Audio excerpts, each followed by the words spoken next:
The House of Representatives Committee on University Education has called for the suspension of the appointment process for a new vice chancellor at the University of Abuja until the ongoing investigations into institution's leadership dispute is concluded. Now, the committee chairman, Abubakar Fulata, emphasized the importance of dialogue amongst the parties to ensure academic stability at the university. He urged that any actions leading to the appointment of a new VC be postponed until the leadership issues are addressed. He also highlighted the committee's commitment to ensuring the university's operations and academic calendar remain unaffected. Now, this decision follows multiple petitions regarding the removal of vice chancellors and the dissolution of governing councils.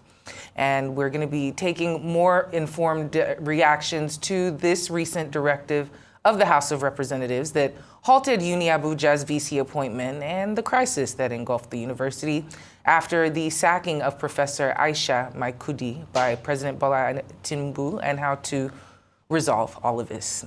We have university lecturer Adnan Mukthar joining us now on Newsday. Thank you so much for joining us this afternoon.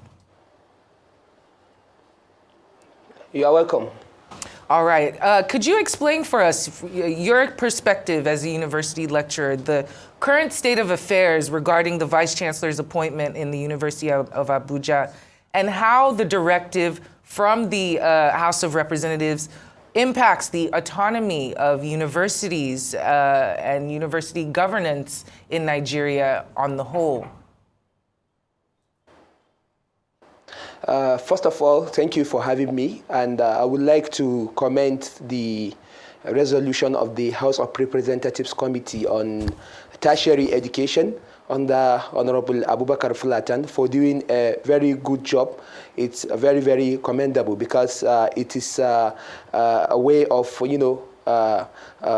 it's a way of saving university education because of the crisis that rocked University of Abuja and other universities, and that even led the sacking of the vice chancellor of the University of Abuja, Professor Aisha Sani Maikudi, by the president himself, and the Alvan Ikoko Federal University of Education vice chancellor, Professor Ngozi Lemchi.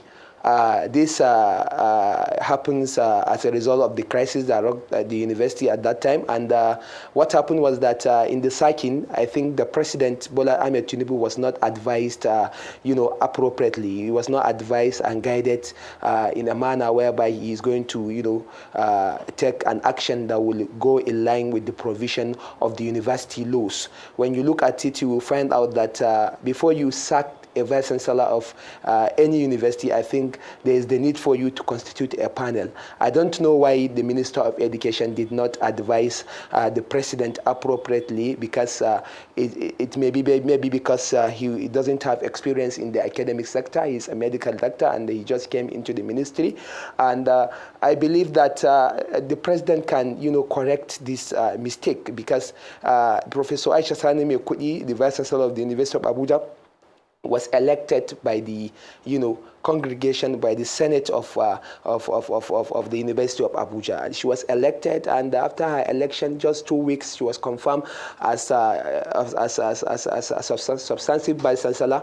Unfortunately, that the news of her sacking came all the way. And it's, if you look at the crisis, the genesis of the crisis, there was this issue that Professor Maikudi did not have 10-year professorial experience, and the same case with Professor Ngozi Lemchi of Federal Alvan Ikoko University, that she also doesn't have 10 years post-professorial experience. And unfortunately, just I think yesterday, or day before yesterday, I think the Minister of Education came back and reinstated Professor Ngozi Lemchi by reinstating Professor Aisha Sani Maikudi. And if you look at the case, Professor Maikudi has even much more post-professorial experience than Professor Ngozi Lemchi. Ngozi Lemchi was the provost of Alban Ikoko College of Education before it was upgraded, or because it was upgraded to a university. And Mekudi was in the university, teaching as she was served as a HOD, she served as a dean, so her experience is even more than that of Professor Ngozi. So I don't know why the minister came and at the end reinstated Professor Ngozi by or reinstating Professor Aisha Mekudi. If you are going to reinstate Professor Ngozi so that people will not see this along ethnic and religious, line, you have to balance it. You have to also reinstate Professor Aisha Sani Mekudi because she did not violate any law. There is law, and she did not violate any law. She was elected by the academics of University of Abuja, so there was no any reason for sacking her. So the minister can correct his mistake that this thing is, is a disservice to the university education. At a time when the universities are not fully funded, at a time when the universities are not given much priority by the government, and unfortunately now this is coming on, adding more salt to the, injury. So there is need for the, president and the minister of education to look into this matter critically and do the needful. If you say post-professorial experience, it's not about Professor Mekudi alone. It's about, even in Bayero University, Kano, of recent, there was an election of a vice chancellor, and the vice chancellor is Professor Haruna Musa from the chemistry department. He doesn't have 10 years post-professorial experience, and he was elected.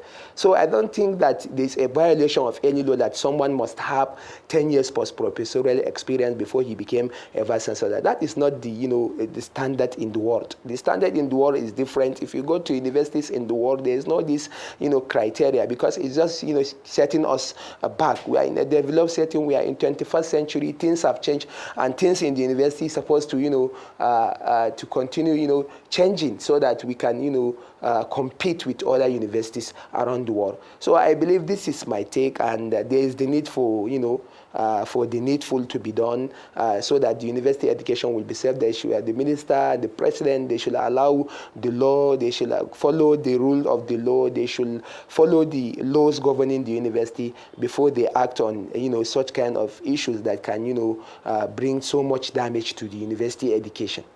So very briefly, as we wrap up, how can the university's leadership and governance structure be strengthened to prevent similar crises in the future? Very briefly.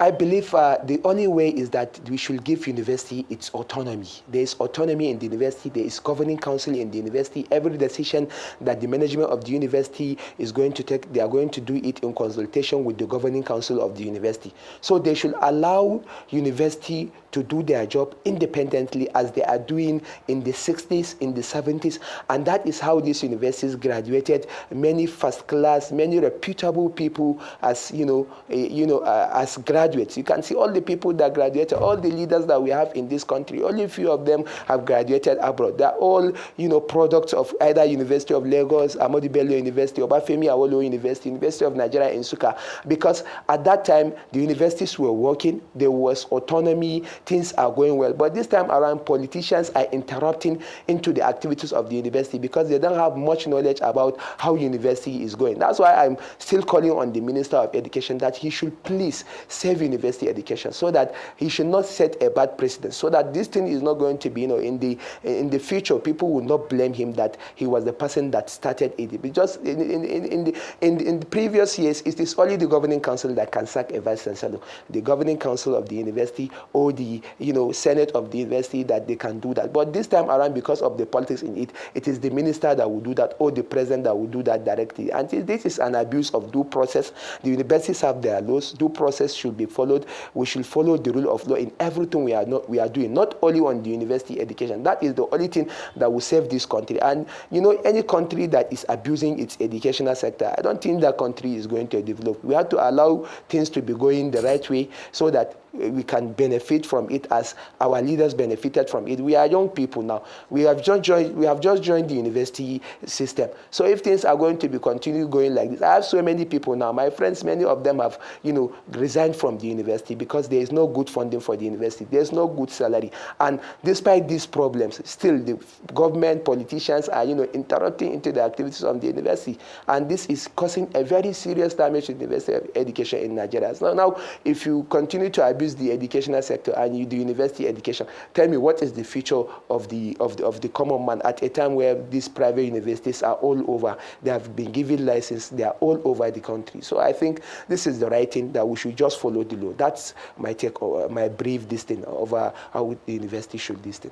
Well, Adnan Mukthar, thank you so much for your contributions this afternoon. Thanks for joining us.